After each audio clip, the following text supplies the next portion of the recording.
75 साल में सबसे ज्यादा कभी मिली है तो नरेंद्र मोदी जी की सरकार में, तो मोदी सरकार में उसकी गारंटी हुई है। और ये फ्रीडम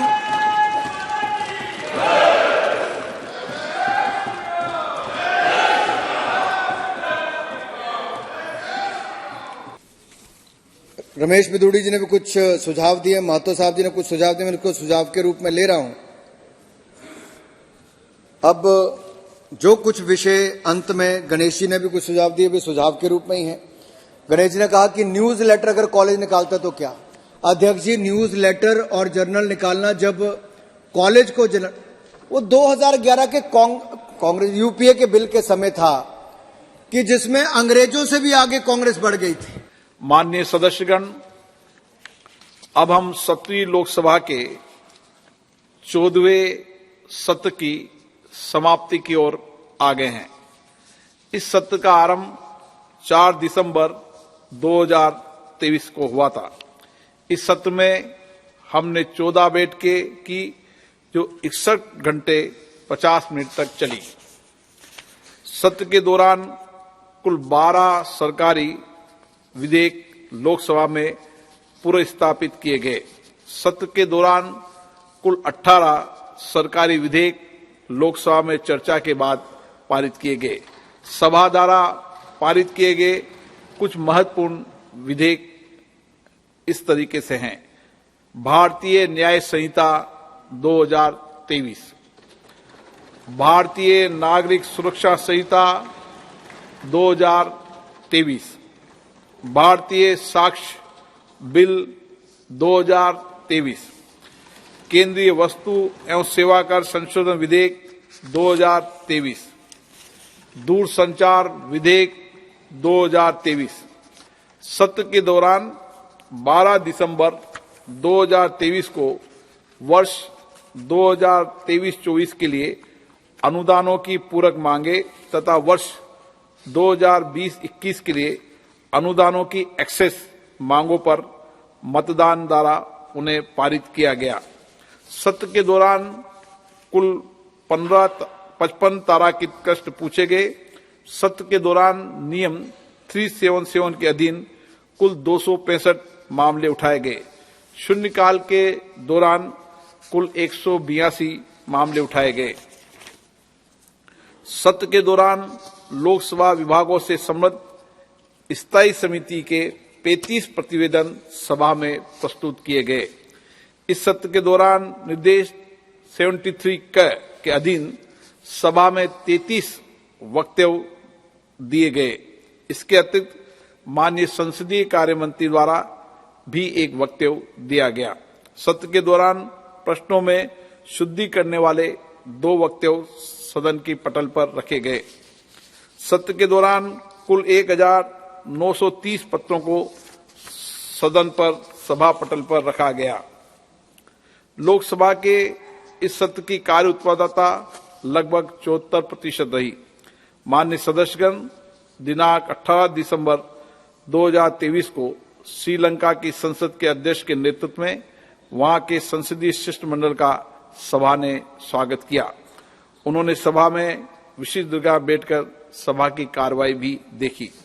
माननीय सदस्यगण, मैं सभा की कार्रवाई को पूरा करने में सभापति तालिका में शामिल माननीय मेरे साथियों को उनके योगदान के लिए आभार व्यक्त करता हूं। मैं माननीय प्रधानमंत्री जी का, संसदीय कार्य मंत्री जी का, विभिन्न दलों के नेताओं का और माननीय सदस्यों के प्रति भी उनके सहयोग के लिए अत्यधिक आभारी हूं। मैं आप सभी की ओर से प्रेस और मीडिया के मित्रों को भी धन्यवाद करता हूं। इस अवसर पर मैं सभा को प्रदान की गई समर्पित और त्वरित सेवा के लिए लोकसभा सचिवालय के महासचिव और अधिकारियों तथा कर्मचारियों की सराहना करता हूं। मैं सभा की कार्रवाई के संचालन में समर्थ एजेंसियों को उनके द्वारा प्रदान की गई सहायता के लिए भी धन्यवाद देता हूं। 75 साल में सबसे ज्यादा कभी मिली है तो नरेंद्र मोदी जी की सरकार में।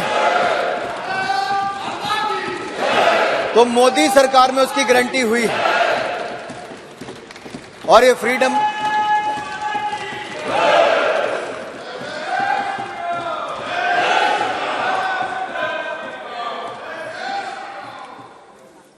माननीय अध्यक्ष जी, मैं गर्व के साथ कह सकता हूं, पूरे जिम्मेदारी के साथ कह सकता हूं, अगर अभिव्यक्ति की आजादी, फ्रीडम ऑफ प्रेस अगर 75 साल में किसी सरकार के समय सबसे ज्यादा है तो मोदी सरकार में सबसे ज्यादा है। पिछले 10 साल का रिकॉर्ड उठाकर देखिए, एक भी कोई कार्रवाई हमने ऐसी नहीं की है, उल्टा अवसर दिए हैं ऑनलाइन आने का। इसलिए मैंने कहा ये जो कानून है ये सिंपल, स्मार्ट, साइमल्टेनियस प्रोसेस है। दूसरा, आपने कहा इम्तियाज साहब की जो गवर्नमेंट के अगेंस्ट लिखता है उसके खिलाफ कार्रवाई, मैं बिल्कुल आपसे कहना चाहता हूं ये बिल्कुल निराधार है। आपको जितनी आलोचना सरकार की करनी आप कर सकते हैं, व्यक्ति के रूप में भी, सदन के सदस्य के रूप में, पत्रकार के रूप में भी। कोई कार्रवाई किसी के खिलाफ हमने नहीं की है, लेकिन कोई देश को तोड़ने की विचार रखता है, टुकड़े टुकड़े करने की सोच रखता है, ऐसे व्यवधान खड़ा करने का काम करता है, तो कानून को जो काम करना वो अपने आप करता है, उसमें मुझे कुछ नहीं करना है। दूसरा, आपने कहा कोविड में कितने लोग मरे, आपने कहा लोग नहीं, खराब परिस्थितियां थी। आप रिकॉर्ड उठाकर देखिए, आज मुझे नहीं कहना पड़ता, ये दुनिया के बड़े बड़े समाचार पत्र जो गलत लिखते थे, गलत धारणाएं पैदा करते थे कि भारत में करोड़ों लोग मरेंगे, उनको लगता था महामारी से ज्यादा भूखमरी से मरेंगे। मैं आज पूरी अधिकार के साथ कहना चाहता हूं, अगर दुनिया में कोविड प्रबंधन की किसी देश की तारीफ की गई है तो भारत की, और भारत के नेतृत्व में मोदी जी की गई।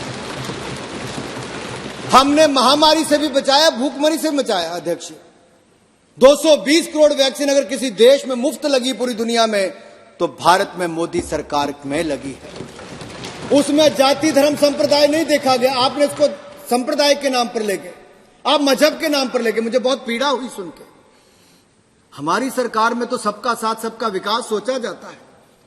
हमने कभी ये नहीं कहा, आप एक कोई इंसिडेंट बताइए, अगर 4 करोड़ पक्के मकान मिले, 12 करोड़ शौचालय बने, 10 करोड़ बहनों को रसोई गैस का सिलेंडर मिला, 13 करोड़ घरों को नल से जल मिला, 80 करोड़ गरीबों को अनाज मुफ्त में मिल रहा है, और अगले 5 साल की गारंटी भी मोदी की गारंटी में मिलने का वायदा हुआ है, तो किसी की जाति, धर्म, संप्रदाय नहीं देखा गया।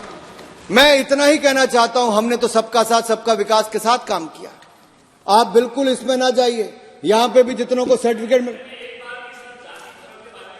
आपने कहा सर रिकॉर्ड चेक कराइए, आपने मजबूरी रूप देने की बात कही है, आपने मजबूरी रूप देने की बात कही, आपने कोविड में मैंने कहा कोविड के समय भी अगर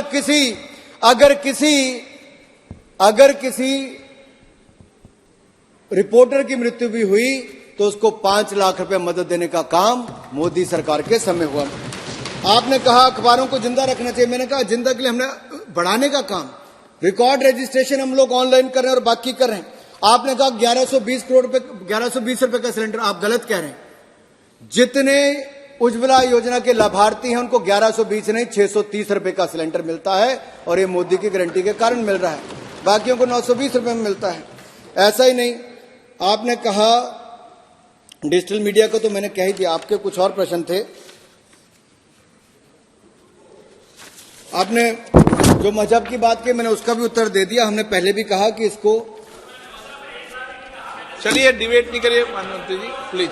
नो, मैं अध्यक्ष जी इतना ही कहूंगा कि आखिरकार गुलामी की मानसिकता से बाहर निकलकर आधुनिकता से लैस, अवसरों से लैस ये bill press and registration of periodical bill 2023 एक ऐसे अवसर लेकर आ रहा है जो एक बार नहीं अनेक बार अनेक लोगों को आगे बढ़ने का अवसर देगा, पत्रकारिता के क्षेत्र में उद्यमी बनने का अवसर देगा। और ये बिल 1867 के बिल को हटाकर संपूर्णतः भारतीय बिल है। नए भारत के निर्माण में, विकसित भारत के निर्माण में प्रेस की महत्वपूर्ण भूमिका हो, उस उद्देश्य को लेकर बिल आया है। मैं आशा करता हूं जैसे आप सबने अपनी बात में समर्थन किया, आप इसको वोट में भी सर्वसम्मति से पास करेंगे। आपका बहुत बहुत आभार, आपने मुझे अवसर दिया।